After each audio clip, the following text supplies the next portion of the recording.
Farah Nasser, I'm so excited that you and I get to sit here and chat again with an encore. I love it. It's like seeing an old friend and my just God. hanging out. Oh, Hey, it's less great. of the old woman. A very young, very stylish friend.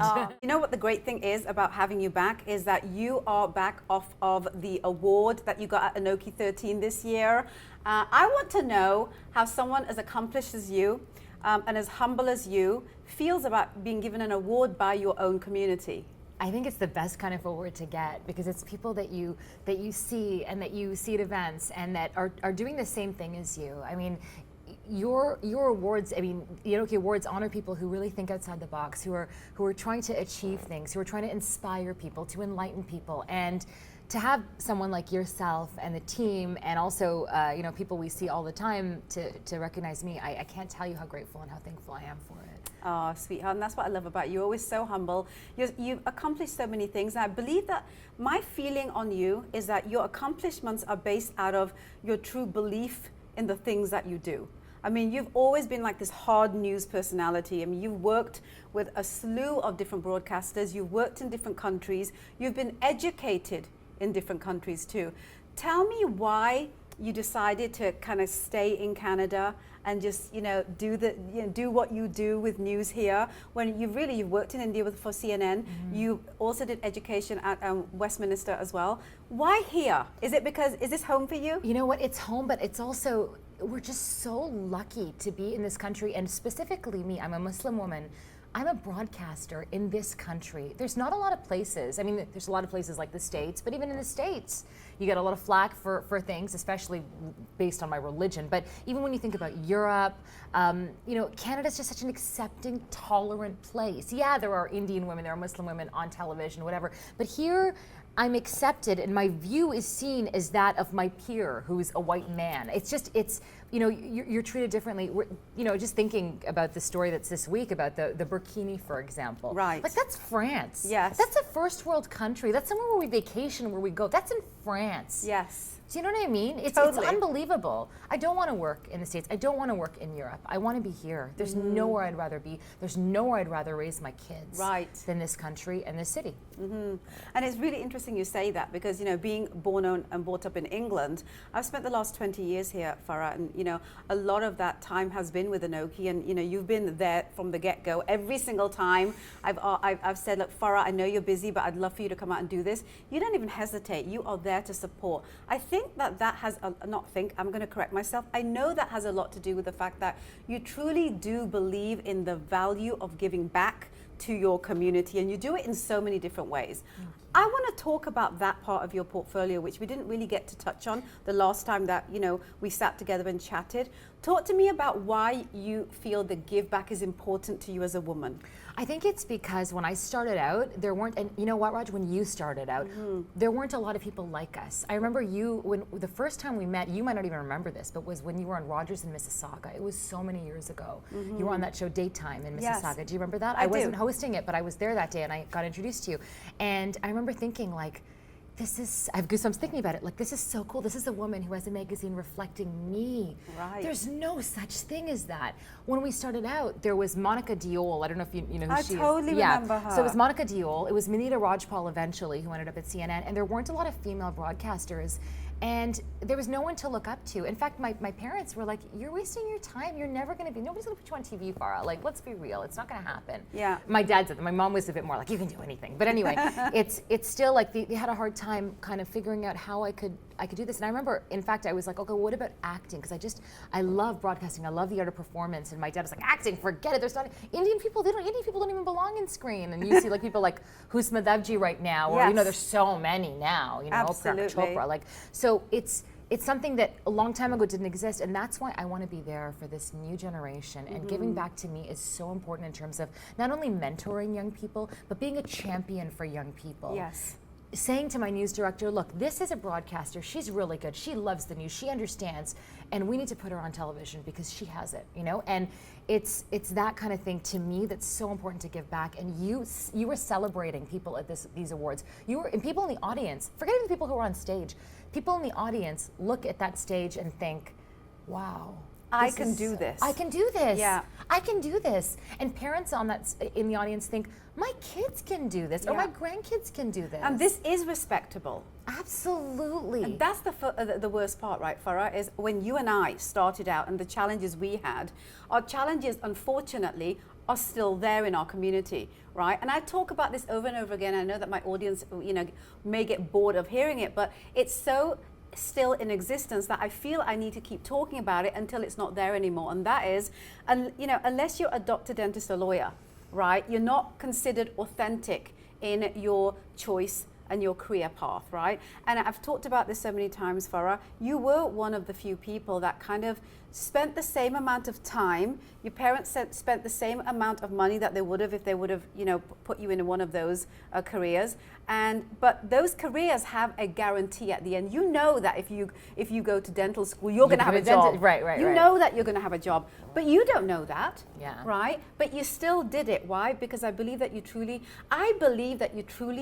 did and do and always will believe that you have the right to do whatever you choose that you want to do. I do believe it comes from that place as well as everywhere else. Talk to me a little bit about that. Totally. And I mean, I don't think I ever went into this career thinking, oh, what if I don't make it? I just kept pushing forward. You know, it's when you find that passion, you find what you love, you just keep doing it because you love it. And then eventually somebody recognizes you. And I remember, the first time I think I got a paid gig in television, I was like, oh, okay, well, somebody thinks I'm good. And then you get another gig, you're like, oh, this person thinks I'm good too. Okay, well, I've fooled all these people. Okay, that's great. Let's see who else I can fool. And you just keep doing what you're doing because you're like, I love it. And if they're going to pay me for it, bonus. Yes. And then you just keep doing it and you keep doing it. And it's really doing what you love because life is too short to waste time on a career that you don't like. I hear you, 40 years, miserable. come on. I couldn't do that. Yeah. I could not do that. And I'm going to encourage my kids to do, and I know you do this with yourself, like whatever you want to do. Yes. Whatever you want to do, whatever makes you happy. Because at the end of the day,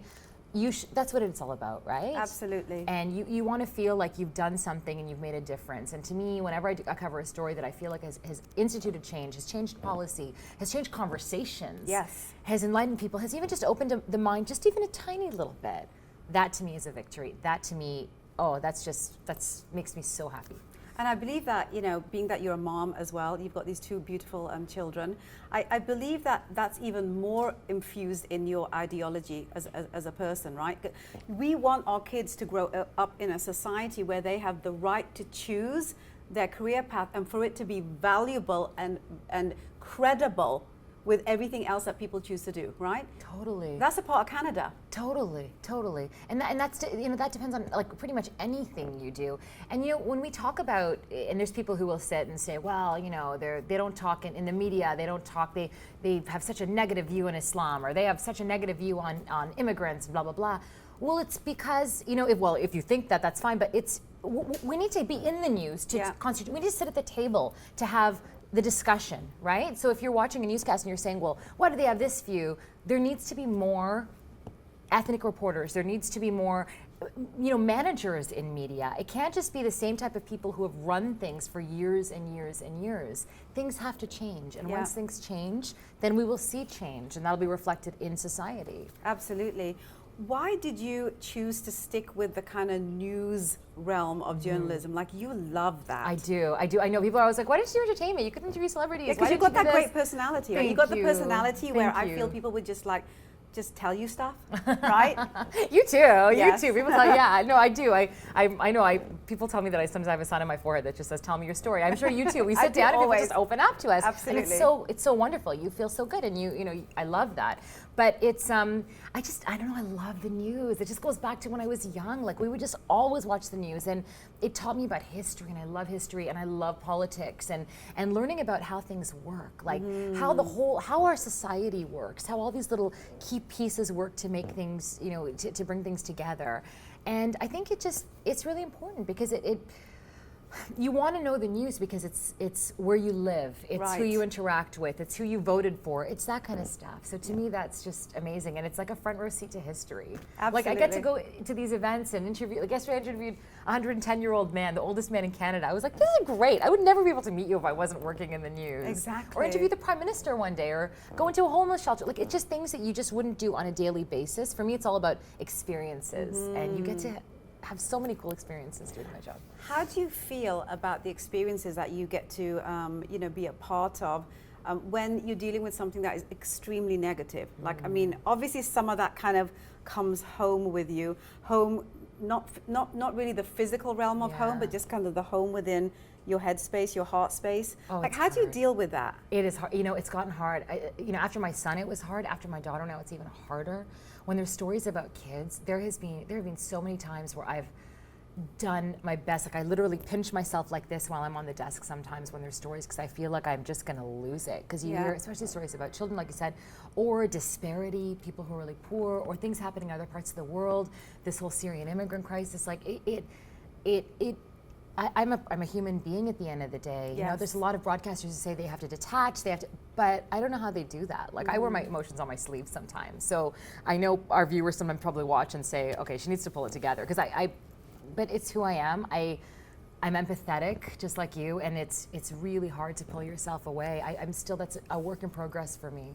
It's a really hard part of my job. You know, it's a really hard part of your job, but I think that's the reason why you actually are successful on camera, because when people hear what you have to say, you're not just a bobblehead, right? I mean, like, you are someone that is talking to people in a way as if you were those people. Can I tell you that hardly no one really does that, where they actually really connect as a serious journalist, remembering that you're also a part of society, and that you have a heart and you have a soul, and that, these stories that you're telling, you understand how they're actually, being taken when you tell them to the viewer.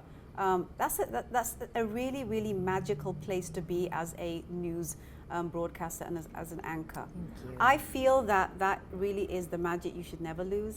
And like, to me, that's a huge compliment. When people say, I like your outfit or I like your hair, you're like, thanks. But when people say you're sincere, to me, that's the best compliment you could ever get, because I really just try to be myself, because even when I watch the news, I want to watch somebody who's just being themselves. Yes. And at the end of the day, I'm not sitting behind a desk wearing expensive suits and getting invited to all these cool parties. And I'm very thankful to be at the ANOKHI Awards, but this is huge for me. I don't get out much, you know what I mean? With the kids and stuff like that. Like, let's be honest.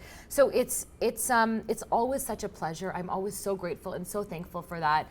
And at the end of the day, I go home and I wear my pajamas and I sit with my kids and I'm with my husband and I go grocery shopping and I do what everybody else does, just like everybody else, and then I just bring you the news and I tell you what's going on in the world, and that's the only thing that's different. Absolutely. Let's talk a little bit more about the cultural community work that you do. There's a lot that you do within your own community, right? Yeah. Let's talk a little bit about that, because I know that you just came back recently from Dubai. That was quite a poignant kind of notch on your belt. Talk to me about that experience and what it was. So it's the Jubilee Games. It was basically athletes from all over the world were represented, and there was, 1,000 volunteers. Like, it was huge. And it was basically showcasing athleticism within the Ismaili community. It was like the Olympics. It's That's the Ismaili incredible. Olympics. It was very cool. Yeah. And the Sheikh was there, and it was wonderful. And Prince Rahim Aga Khan was there.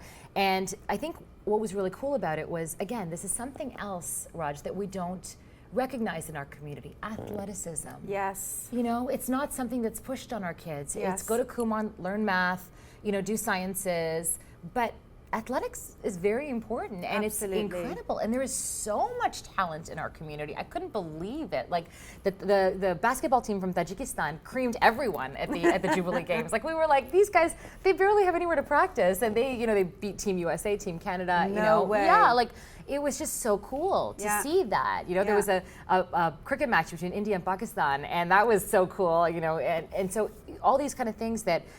There are people in our community, there's so much talent in our community, not just in the Ismaili community, but in the South Asian community, and in terms of athletics, and we don't showcase that. Yes. And I love that they did that, and I hope it inspires others to possibly choose that as a path, maybe in the Olympics, Yeah, absolutely. And it's interesting you say that, Farah, because I remember watching Russell Peters do one of his stand-ups once, and he mentioned that in a country that has 1 billion people, they can't get a dozen guys together to, put together a soccer team and, go to the World Cup. It's just like, and It doesn't make any sense. Yeah, but in a way it does, because they're not given the financial resources. Like, it Totally. needs to be institutionalized. Well, look at China. China has a huge population as well, and Yeah. look how they did in the Olympics, right? So Yeah. it is possible. It's just not. It's not done. It's not encouraged. No, it's not right? encouraged, and it's unfortunate because it exists. The talent, like Tajikistan. Would you think there's basketball players? They're huge guys, like you know. Yeah, And it blew my mind. It totally opened my mind. And when something happens like that, it makes me so happy. I love it. Yeah. And you're this fabulous mom. How do you do it all? Like, you're a mom, you're a daughter, you're a wife, you have like this full-time crazy job. How do you like do it all? I remember last time, and I asked you this question last time we chatted, and I just had my daughter last time we chatted. Yes, Yeah. right. So things were a little bit more overwhelming then. I'd love to know if things have changed since then for you. Have things kind of, come into place for you? Have you found a place for all of these things in your life in terms of time and energy? So I think that I've been very lucky in terms of having, like, I have a great support. I have parents, I have grandparents, and my parents, my in-laws, they really help out. But I think I also have work for a great company. And I posted that recently on social media, and a lot of people were saying, like, I wish my company did that. They allowed me to be a mom and also be a broadcaster, and it's very rare that it happens, but I think more companies need to do that. I went to work after, I believe it was 11 weeks after Arya was born, but they let me bring her in for meetings. She was part of conference calls, babbling all the time. She would come in. They even offered to have a nursery for me at work. I didn't need it because I moved really close to work when I got this job, but it was, the offer was there. She was always encouraged to come. And she would just sit quietly and kind of do her own thing, and she wouldn't, disrupt until she got a little bit older. And then I realized maybe it's time not to do it. But it's really about give and take, Yes. in any job you have. And for my employer to say, you're allowed to be the mom you want, I'm okay coming back really early because I love my work too. Yes. So I think that really helped me get to where I have to be. But it's hard. It's really hard. It is. Luckily, I have a husband who is very forward thinking and doesn't think that a woman's place is to be in the kitchen and cooking and is very old style. So I don't think you'd ever end up with a guy like I that wouldn't. anyway. My husband's so wonderful. He's so forward thinking. He really takes my career seriously. He's an executive in his own right, but he still sees me as someone who has a passion, has drive, and thinks I can get to better. He's my biggest booster. He watches me on air sometimes. He critiques my work. It's wonderful. So I'm very lucky to have him. What would you say to all those people, as my last question, Farah, because you truly are a role model and people do look up to you for very many reasons. That's really nice very to many reasons, right? What would you say to all those girls out there that, really have those challenges that you and I have faced, right? And we know what they all are. What would you say to them to help them, come into their own truth? Because at the end of the day, when you come into your own truth is when you have the courage and the kind of the universe opens up opportunities for you, but you have to first accept that in yourself. What would you say to them? I think it's the one thing I would say to them is, well, it's two words. It's own it. Yeah. Just own it. Yeah. Own who you are. Be who you are. Be authentic. Be yourself. Because if you're fake, it's not going to take you anywhere. If you pretend to like a career because your parents want you to like it or your spouse wants you to like it or whatever, it's not going to get you far. Be you. Be true to you. Again, life is too short. If being a mom is important to you, then you be a mom. You don't have a career, don't do anything. If that's what you want to do, that's what you should do. If it's being a career, going back to work after 11 weeks like I did, or 2 months or whatever, don't let anybody stand in your way. I remember getting a lot of people being like, oh, you had to go back to work so early. I was like, I don't really mind because that's who I am. Right. I like my work, so it's fine with me. So it's be who you are and be okay with it. And there are going to be people who don't agree with you, but there's always people who don't agree. And it always will be. Totally, so own it. Yeah. Girlfriend, you do own it. Thank you. And I adore you, and I can't wait till the next time we do this again. Oh, thank you so much Thanks for being the honor. Oh, sweetheart, thank you for accepting the honor, but also being a role model to me as well. I adore you. That means so much. Thank you.